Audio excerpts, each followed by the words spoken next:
नमस्ते विद्यार्थी मित्रों, आप सभी का हार्दिक स्वागत है। विद्यार्थी मित्रों, आज हम कक्षा 8 के विषय हिंदी में इकाई 9 उलझन सुलझन पहेलियाँ के बारे में पढ़ेंगे।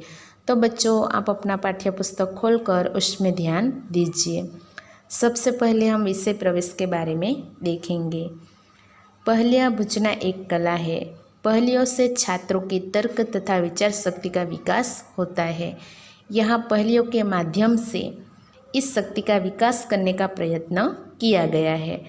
तो बच्चों, क्या है, पहेलियाँ जो है वो सुलझाने का एक कला है। पहेलियों से विद्यार्थियों की तर्क तथा विचार शक्ति का विकास होता है।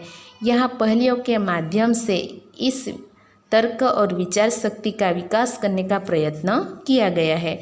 तो बच्चों, ऐसी कई पहेलियाँ दी गई है, उसके बारे में हम पढ़ेंगे।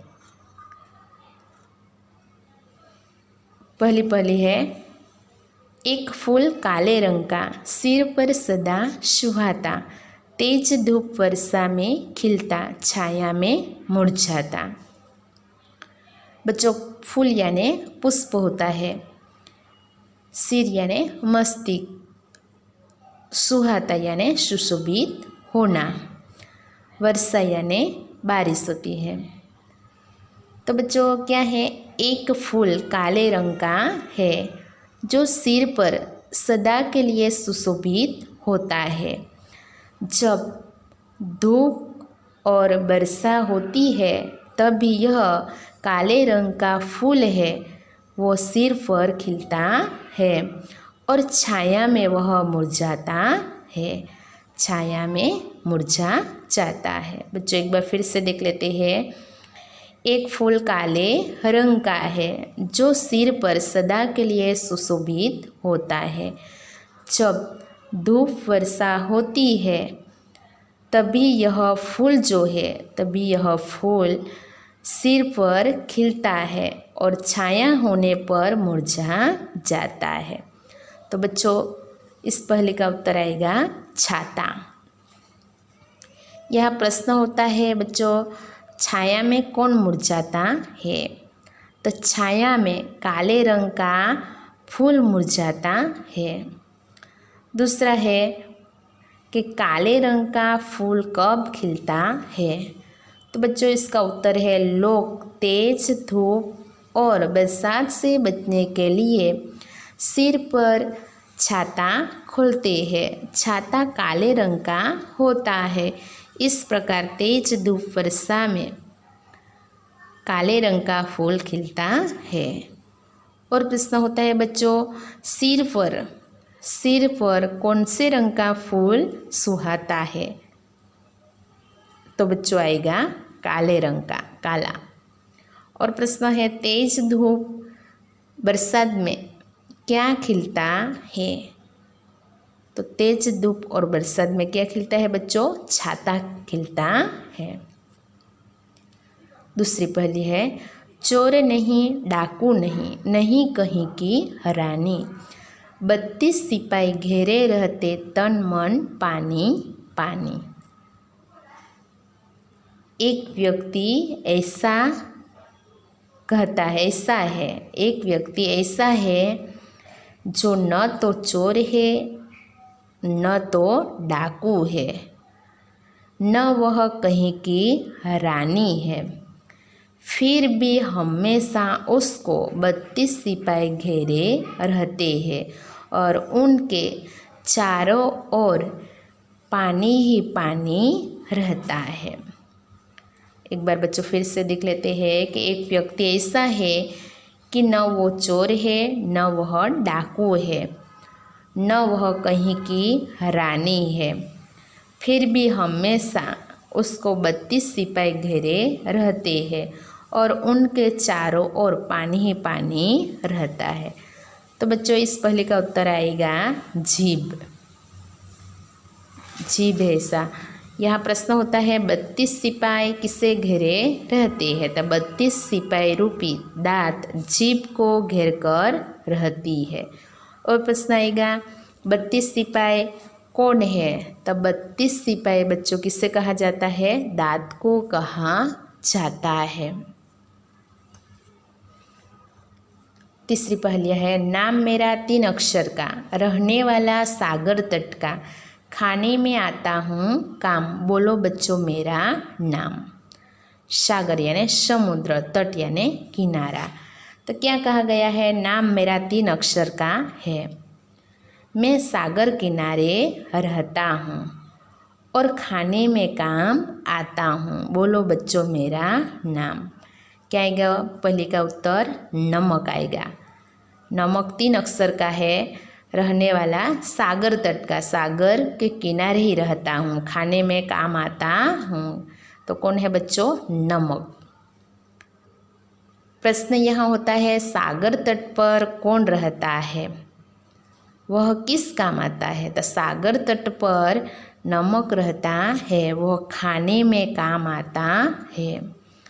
और प्रश्न बच्चों होता है, नमक कहाँ रहता है। तो नमक कहाँ रहता है, सागर के किनारे रहता है। चौथे पहलिया है, आदि कटे तो दशरथ सुत होता, मध्य कटे तो आम, अंत कटे तो काटू लकड़ी, बोलो मेरा नाम।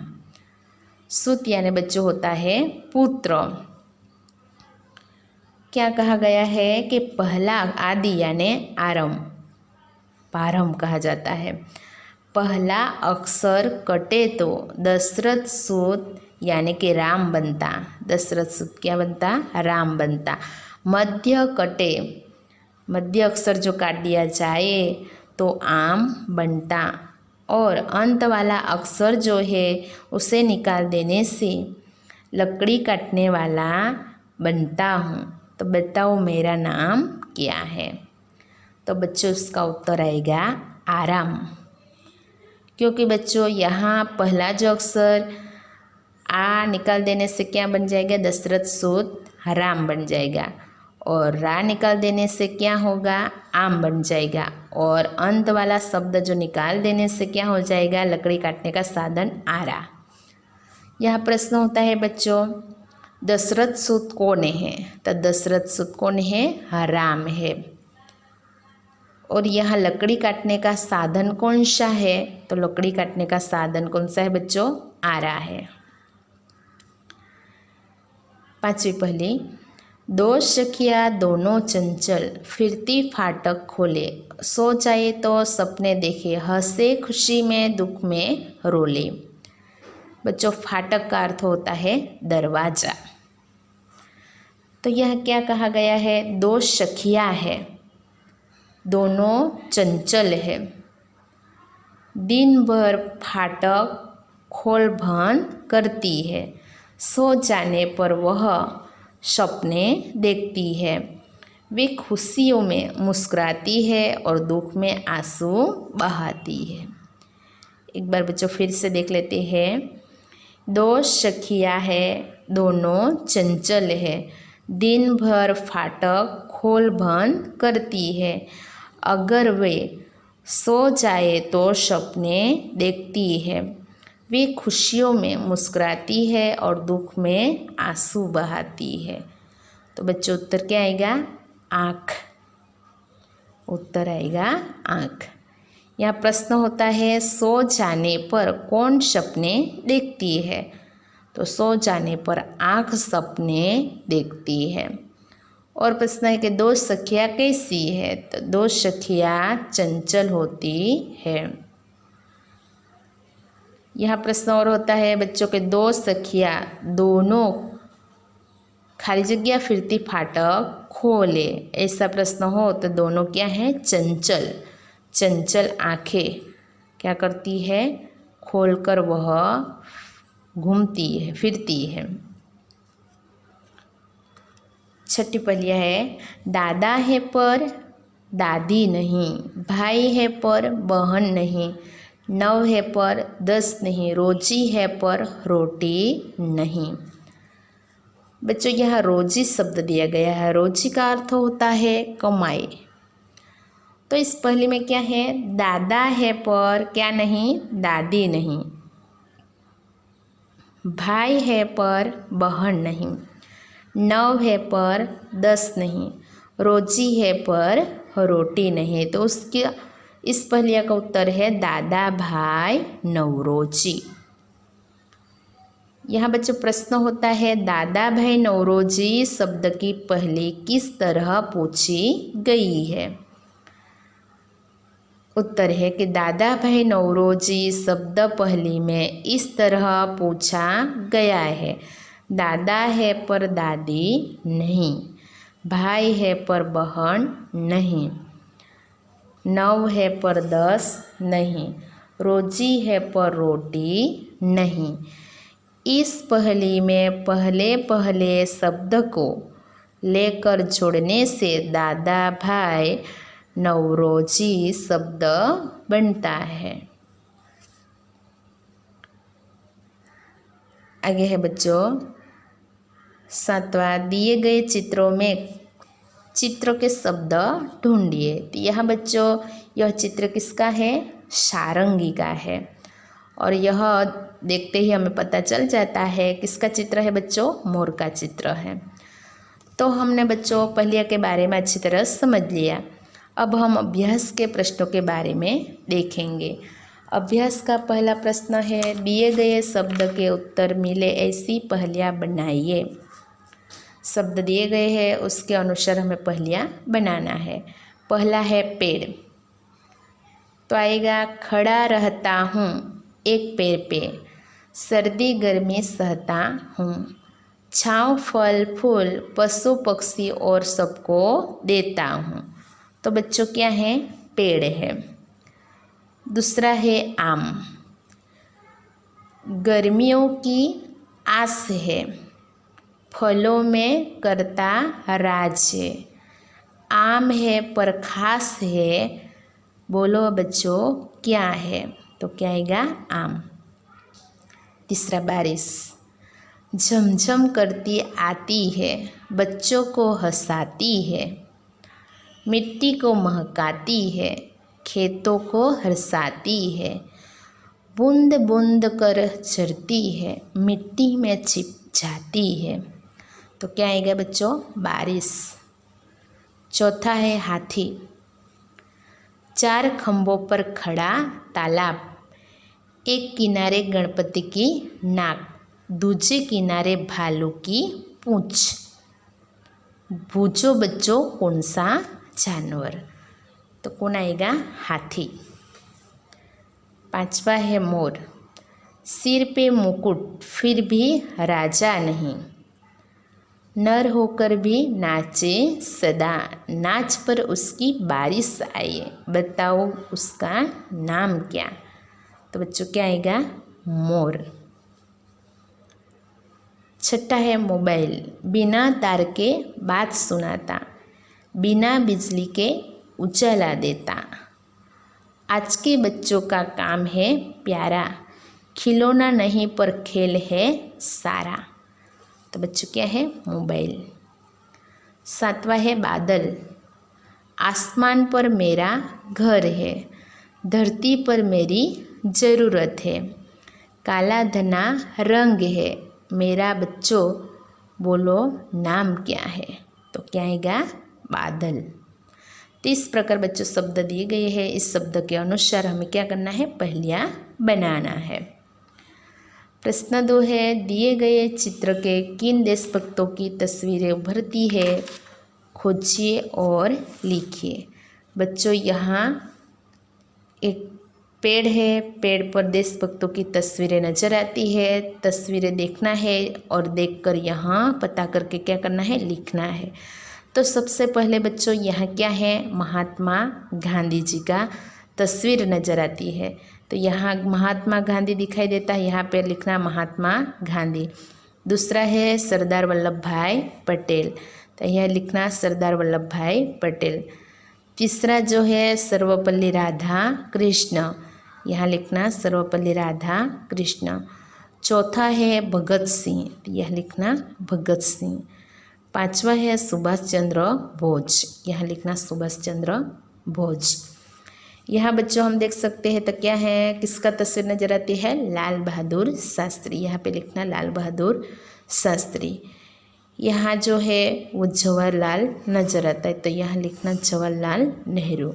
और यहाँ अंत में बच्चों हम देख सकते हैं तो कौन सा है, लोकमान्य तिलक, तो यहाँ पे लिखना लोकमान्य तिलक।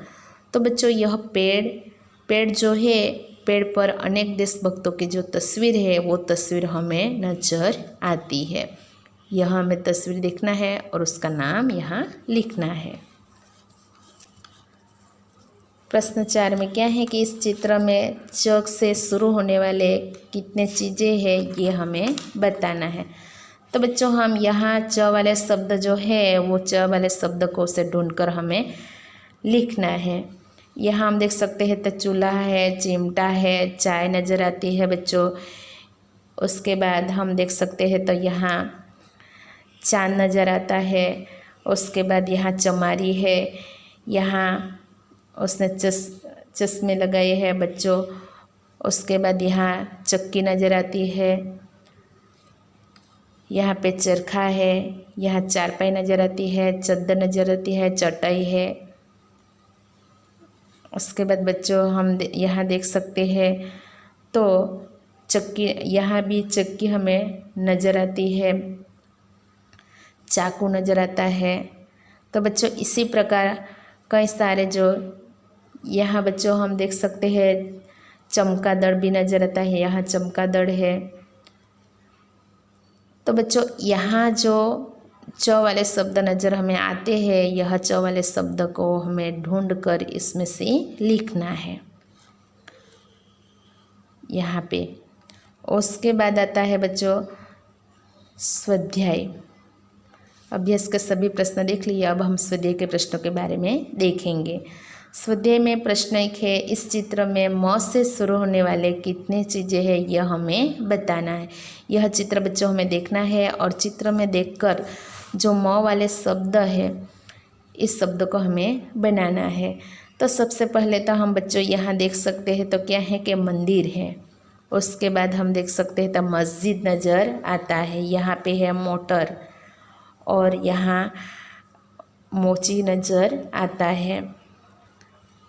उसके बाद बच्चों हम यहाँ देख सकते हैं तो यहाँ मीराबाई का चित्र भी नज़र आता है। यहाँ जो माता नज़र आती है, यहाँ मुर्गा दिखाई देता है, मगर है। उसके बाद यहाँ बच्चों हम देख सकते हैं तब मदारी का चित्र भी नज़र आता है। यहाँ मूली है, यहाँ मशीन नज़र आता है, यहाँ मालिश कर रहा है। तो बच्चों इसी प्रकार जो म वाले शब्द जो है वो म वाले शब्द को हमें क्या करना है, ढूंढना है और यहाँ पे लिखना है।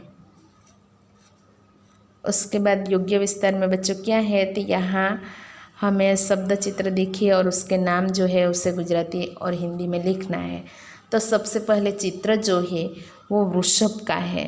वृषभ यानी गुजराती में बच्चों हम देख सकते लिखना है तो गुजराती में वृषभ तो वृषभ भी होगा और उसे कहा जाता है आखलो। दूसरा है शंख, तो उसे ही कहा जाता है शंख। तीसरा जो चित्र है नाव का चित्र है, नाव को हम गुजराती में बोल सकते हैं वहान। तो बच्चों हमने यह इकाई 9 जो है उलझन सुलझन पहेलिया के बारे में अच्छी तरह समझ लिया और उसके अभ्यास और स्वाध्याय के सभी प्रश्नों के बारे में भी अच्छी तरह से समझ लिया। तो बच्चों सभी प्रश्न नोटबुक में लिखना और लिखकर उसे तैयार करना। धन्यवाद बच्चों।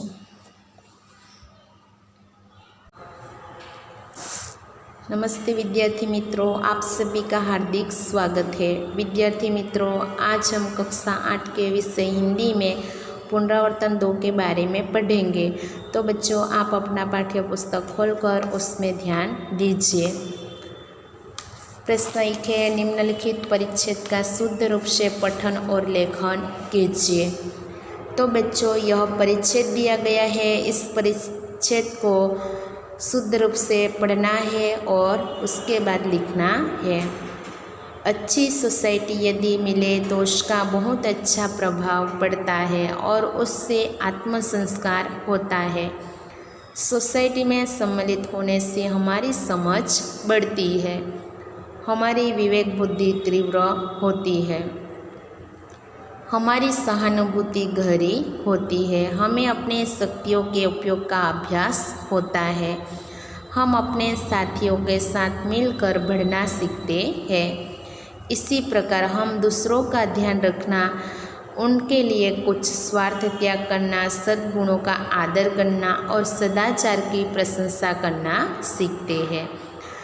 आत्म संस्कार विलासी युवक को इस चाल व्यवहार की अवहेलना नहीं करनी चाहिए, जो भले आदमियों के समाज में आवश्यक समझा जाता है। तो बच्चों, यह जो परिच्छेद है उसे पढ़कर अच्छी तरह से शुद्ध रूप में लिखना है। प्रश्न 2 है, रूपरेखा के आधार पर कहानी लिखिए। एक कंजूस के पास काफ़ी सोना बक्से में भरकर खेत में गाड़ देना, रोज रात के समय गिनना, चोर का देख लेना, असरफियों के बदले पत्थर भर देना, दूसरे दिन कंजूस का रोना, एक बूढ़े की सलाह, अब पत्थर गिन लेना। तो बच्चों, इस कहानी का शीर्षक है कंजूस सेठ। कहानी बन सकती है, एक कंजूस सेठ था, उसके पास बहुत असरफियाँ थी। सेठ को नींद नहीं आती थी, वह हमेशा उसकी रक्षा की चिंता में डूबा रहता है। उसने बहुत विचार कर कंजूस सेठ ने अपनी जो सारी असरफियाँ है एक बक्से में भर ली। बक्सा लेकर वह अपने खेत में गया। खेत में गड्ढा खोदकर बक्सा गाड़ दिया। वह हर रोज रात के समय खेत में जाता था और खेत में जाकर वह वहाँ बैठकर बक्सा बाहर निकालता और सारी असरफियाँ जो है वो सारी असरफियाँ गिनता था। एक दिन जब कंजूस सेठ असरफियाँ गिन रहा था तो उसे एक चोर ने देख लिया था। सेठ के चले जाने के बाद चोर ने जमीन से बक्सा निकाला और सारी असरफियाँ जो है वो असरफियाँ निकाल ली और चोर ने असरफियों की जगह पत्थर रख दिए, फिर बक्से को जमीन में गाड़ दिए। दूसरे दिन कंजूस सेठ असरफियाँ गिनने खेत में गया। जमीन से बक्सा निकाला तो उसमें असरफिया की जगह पत्थर देखे तो सेठ इसी समय फूट फूट कर रोने लगा। उसका रोना सुनकर आसपास के सभी जो लोग हैं वो सभी लोग आ गए, इकट्ठे हो गए। कंजूस सेठ से रोने का कारण पूछने पर कंजूस सेठ ने चोरी होने की बात बताई। उसकी बात सुनकर एक बूढ़े ने उसे सलाह दी, कहा कि असरफिया तुम्हारे किसी काम की न थी, तुम उसे केवल गिनते थे, अब उसकी जगह तुम यह असरफिया की जगह तुम पत्थर गिन लेना। तो बच्चों, इस कहानी का सीख मिलती है कि हमें कभी भी किसी वस्तु पर किसी भी समय लालच नहीं करनी चाहिए। तो यह इस रूपरेखा के आधार पर हमें कहानी बनानी है। आगे बच्चों, प्रश्न 3 जो है उसमें है, चित्र देखकर दिए गए शब्दों की सहायता से 4-5 वाक्य लिखिए। यहाँ शब्द दिए गए, बच्चे, खुश, खेल, चिड़िया, डाली, मुस्कुराते, सुंदर, खरगोश।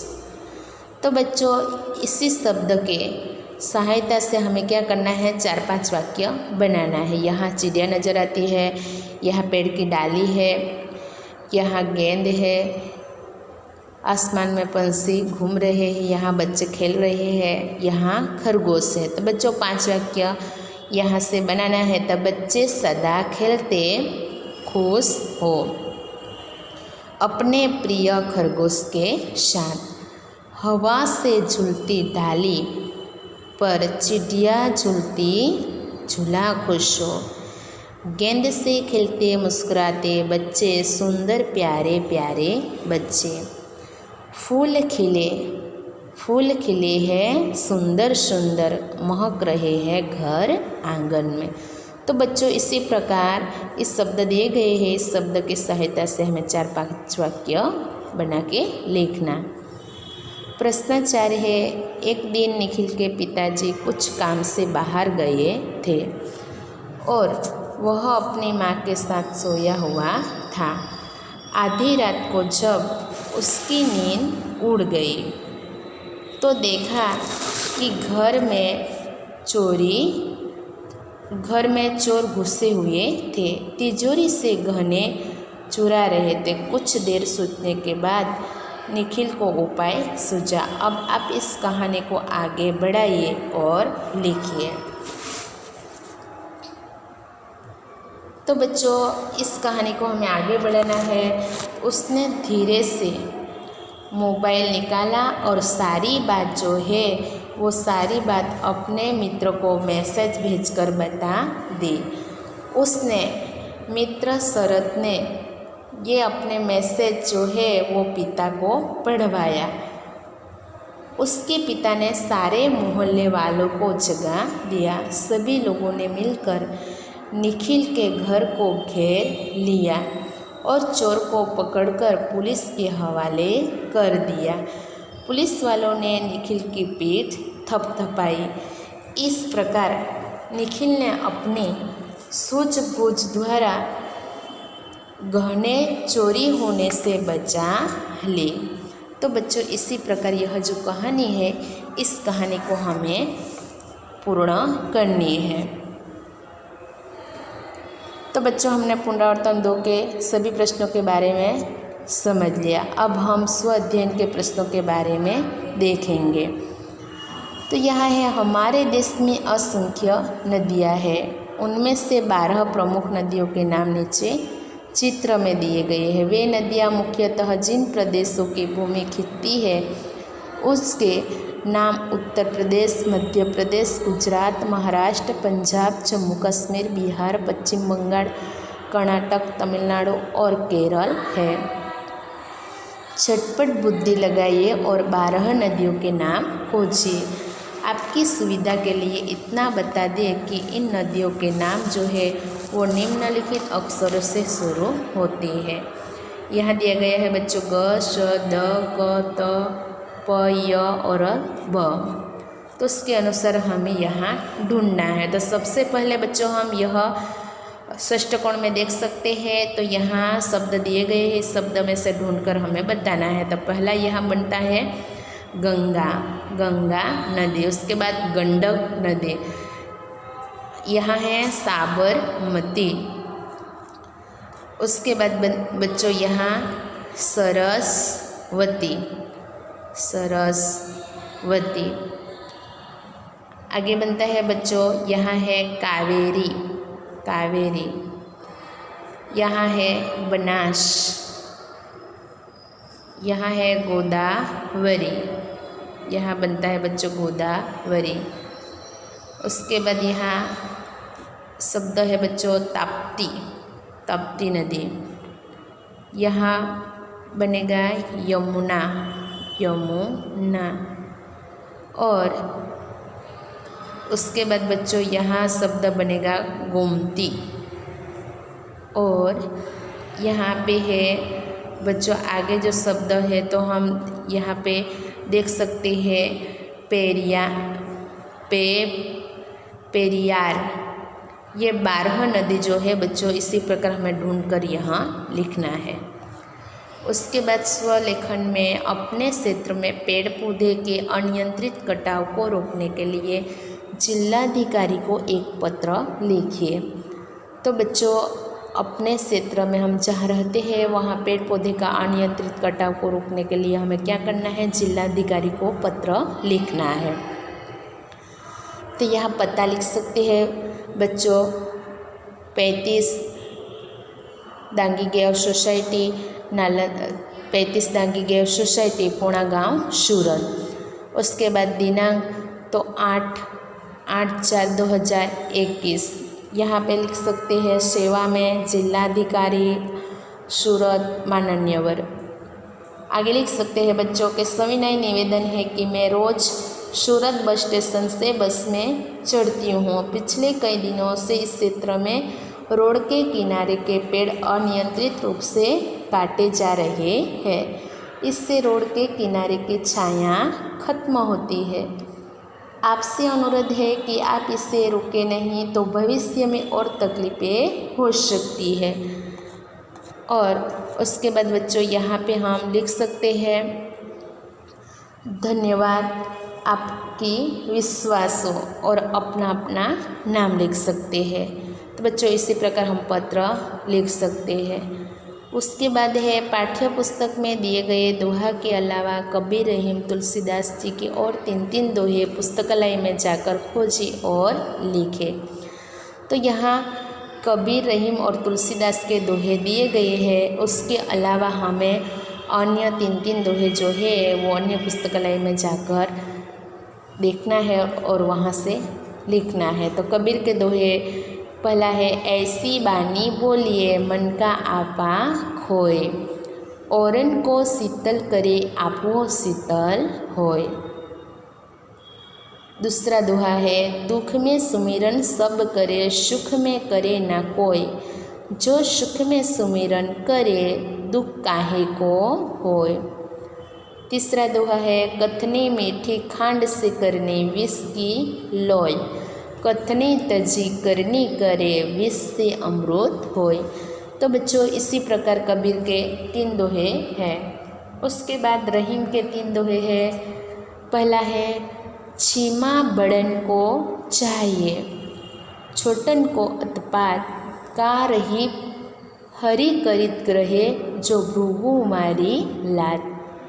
दूसरा है रहीम धागा प्रेम का मत तोड़ो चटकाए, टूटे से फिर ना जुड़े जुड़े से गांठ पड़ जाए। तीसरा दोहा है रहीमन देखे बड़े न को लघु न दीजिए डारे, जहाँ काम आवे सुई कहाँ करे तलवारी। उसके बाद बच्चों तुलसीदास के दोहे हैं 3। मुखिया मुख सो चाहिए खान पान में एक, पाले पोसे सकल अंग तुलसी सहित विवेक। दूसरा है तुलसी इस संसार में भांति भांति के लोग, सबसे हिल मिल कर चालिए नदी नाव संजोग। तीसरा दोहा है तुलसी साथी विपत के विद्या विनय विवेक, साहस सुकृत सत्यव्रत राम भरोसे एक। बच्चों इसी प्रकार हम दोहे 3 अन्य पाठ्य पुस्तक से लिख सकते हैं। उसके बाद है अखबार में पढ़े हुए या दूरदर्शन पर देखे हुए 5 विज्ञापनों के बारे में लिखिए। विज्ञापन जो है उसके बारे में हमें लिखना है। तो सबसे पहले दाद खाज खुंजली का दुश्मन बीटेक्स लोशन बीटेक्स मलहम। दूसरा है आया नया उजाला 4 बूंदों वाला। आगे है झंडू बाम पीड़ाहारी बाम झंडू बाम। चौथा है हेमा रेखा जया और सुषमा सबकी पसंद निरमा वॉशिंग पाउडर निरमा, दूध की सफ़ेदी निरमा सियाए रंगीन कपड़ा भी धूल धूल जाए वॉशिंग पाउडर निरमा। और 5वां जो है इन नैनों में कजरा ना भाए आज बहुत हुई ये आँख मिचोली, आँख आज खिलौने में रस की होली रस की होली।